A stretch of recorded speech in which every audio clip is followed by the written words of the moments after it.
مخالفین کے اعتراض کو چھوڑ دیجئے، میرے پیش نظر اس وقت اپنوں کا اعتراض ہے۔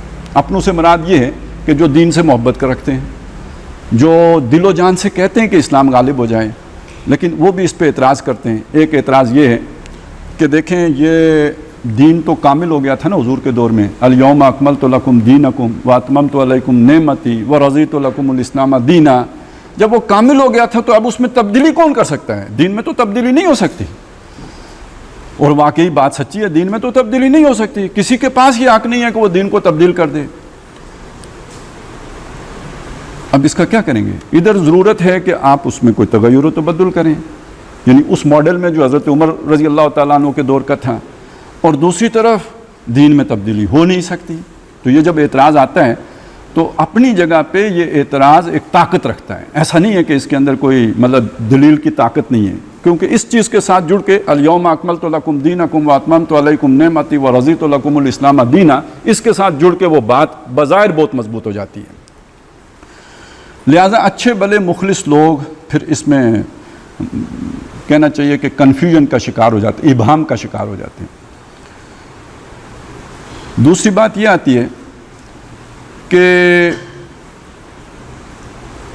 چلیں میں پہلے اس کو لے لیتا ہوں پھر دوسری کی طرف آتے ہیں۔ اب دیکھیے اس چیز کو سامنے رکھیں، اگر اس کا مطلب دین کے مکمل ہونے کا مطلب وہی لیں کہ جو ابھی ہم نے لیا، تو پھر ایک سوال پیدا ہوتا ہے کہ دین میں پھر اجتہاد کا دروازہ کھلا کیوں رکھا گیا؟ دین اگر کامل ہو گیا تھا تو اجتہاد کا دروازہ تو کھلا رکھا گیا نا۔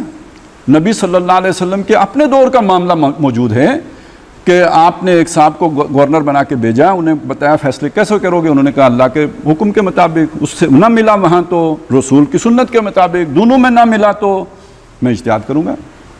تو فرمایا کہ میں اللہ کا شکر ادا کرتا ہوں کہ اس نے اپنے بندے کو یہ ہدایت دی ہے کہ بھائی میں نے کام کیسے کرنا ہے، فیصلے کیسے کرنے ہیں۔ تو میں صرف یہ سمجھانا چاہ رہا ہوں کہ وہ جو ہمارے ذہنوں میں دین کے کامل ہونے کا مطلب ہے، یہ چیز تو پھر اس کی گنجائش خود اس دور میں نکال کے نبی صلی اللہ علیہ وسلم نے پیش کر دی تھی کہ کوئی چیزیں ایسی ہو سکتی ہیں کہ جن کے بارے میں نہ رہنمائی اللہ کی کتاب میں تمہیں ملے، نہ رہنمائی تمہیں سنت سے ملے، تمہیں پھر اپنی فہم کو، اپنی بصیرت کو، وہ فہم وہ بصیرت جو قرآن و سنت کے تابع بنا ہو، تم نے اجتہاد کرنا ہوگا۔ اور اجتہاد کا ایک اصول سمجھ لیجئے، اجتہاد کا اصول یہ ہے کہ جو بھی آپ نے اجتہاد کیا ہے وہ قرآن یا سنت کے کسی نص کے خلاف نہ ہو۔ یعنی آپ نے اجتہاد تو کر لیا لیکن قرآن کے کسی حکم سے متصادم ہو گیا تو اب یہ اجتہاد نہیں ہے، یہ تو پھر آپ نے نئی راہ نکال دی ہے، یہ تو آپ نے بدعت کر دی ہے۔ یہ قرآن و سنت کے تابع ہونے کا مطلب یہ ہے، یہ نہیں کہ وہ اسے ثابت کریں قرآن و سنت سے، مطلب اس کا یہ ہے کہ وہ قرآن و سنت کے کسی صریح حکم کے خلاف نہ ہو۔ اگر ثابت اس سے کرنا پڑ جائے تو پھر تو بہت مشکل، پھر آپ ٹریفک قوانین کو کیسے ثابت کریں گے؟ اگر ثابت اس سے کرنا پڑ جائے تو پھر یہ آپ لاؤڈ سپیکر اور مائک کو کیسے ثابت کریں گے؟ تو یہ ذہن میں رکھیں، ثابت کرنے یہ نہیں کہ آپ جو کام کر رہے ہیں اس کو ثابت کریں، مطلب یہ ہے کہ اس کام کا خلاف سنت ہونا یا خلاف قرآن ہونا اگر ثابت ہو جائے تو پھر آپ ترک کرنا لازم ہو جائے گا اس پر۔ اور دوسری بات اس ضمن میں یہ ذہن میں رکھیں، یعنی اجتہاد والی بات میں نے آپ کے سامنے رکھ دی، بلکہ اس سے آگے چلیں۔ اگر دین اسی معنی میں کامل ہو گیا تھا تو پھر یہ ابو حنیفہ رحمۃ اللہ علیہ کا کیا کام تھا جس کی وجہ سے ہم انہیں امام اعظم کہتے ہیں؟ یہ پھر 4 مذاہب کون سے ہیں کہ جو بن گئے اس کے بعد؟ دین تو پہلے کامل ہو گیا تھا نا، تو یہ 4 مذہب اور کیوں بن گئے پھر؟ تو اچھا ویسے بعض لوگ تو یہ اعتراض بھی کر دیتے ہیں نا کہ جب دین کامل ہو گیا تھا تو پھر یہ مذہب کدھر سے آ گئے، مطلب وہ پھر اگلی بات وہ بھی کہہ دیتے ہیں جو میں نے سوال اٹھایا اور اس پر ایمان بھی رکھتے ہیں۔ لیکن میں یہ سمجھتا ہوں کہ یہاں تو اس طرح کا کوئی آدمی نہیں بیٹھا ہوگا، وہ تو سمجھتے ہیں نا کہ اس کی ضرورت تھی، اور بلکہ اختلاف بھی ہیں، نماز پڑھنے کے طریقوں میں اختلاف ہو گیا ہے، روزہ کھولنے کے اوقات میں اختلاف ہو گیا ہے، یہ سارے اختلافات ہوئے ہیں، اور یہ سارے اختلافات قرآن و سنت کے تابع ہی ہیں۔ کسی بھی مسلک نے کوئی بھی ایسا مسئلہ نہیں نکالا ہے جو کسی صریح قرآن مجید کے حکم کے خلاف ہو، یا یہ کہ جو نبی صلی اللہ علیہ وسلم کی جو کسی سنت کے سے متصادم ہو۔ یہ انہوں نے اس کے اندر رہتے ہوئے یہ اجتہادات کیے ہیں اور یہ سارے اپنے مکاتب فکر بنائے ہیں۔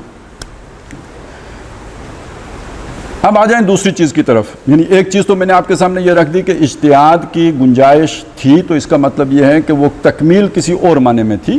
وہ جو معنی ہمارے ذہنوں میں بیٹھ گیا کہ بالکل آخری درجے میں مکمل کر کے دے دیا ہے، وہ بات نہیں تھی. آخر میں بتاؤں گا فرق کیا ہے، لیکن ابھی میں آپ کے سامنے صرف مثالیں دے رہا ہوں کہ اگر وہ بات ہوتی جو دعویٰ کیا گیا ہے تو پھر اس سب کی گنجائش نہ ہوتی، جو کہ ہم دیکھ رہے ہیں کہ تاریخ میں ہمیشہ رہی ہے. اور کبھی علماء نے یا اہل علم نے یا اہل دانش نے اس پر اعتراض نہیں کیا کہ یہ سب کچھ کیا ہے. یہ صرف ہمارے دور میں آ کے یہ اعتراض پیدا ہوا، اور خاص طور پر منکرین حدیث یا منکرین سنت نے یہ اعتراض پیدا کیا کہ یہ، اور اس مزاج کے لوگوں نے یہ اعتراض پیدا کیا. اب آ جائیں دوسری چیز کی طرف. وہ یہ مغالطہ کہاں پیدا ہوتا ہے؟ مغالطہ یہاں پیدا ہوتا ہے کہ جب دین کے کچھ گوشے ضرور وہ ہیں کہ جو بالکل کامل ہو گئے تھے اور ان میں کوئی تبدیلی نہیں ہو سکتی. مثلا نماز پڑھنے کا طریقہ کامل ہو گیا، حج کرنے کا طریقہ کامل ہو گیا، اس میں اگر کوئی بھی تبدیلی ہوگی تو وہ بالکل بدعت ہوگی. اصولی فرق ہیں معاملات کے معاملے میں اور عبادات کے معاملے میں، بنیادی اصولوں کا فرق ہے.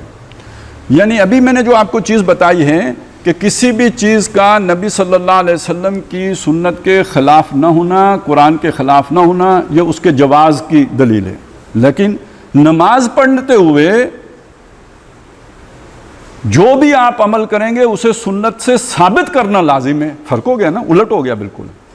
یعنی یہاں پہ آپ نے اگر 3 سجدے کر لیے تو یہ 3 سجدے کرنا کسی حدیث میں منع تو نہیں ہے، لیکن چونکہ ثابت نہیں ہے تیسرا سجدہ، اس لیے یہ غلط ہو جائے گا.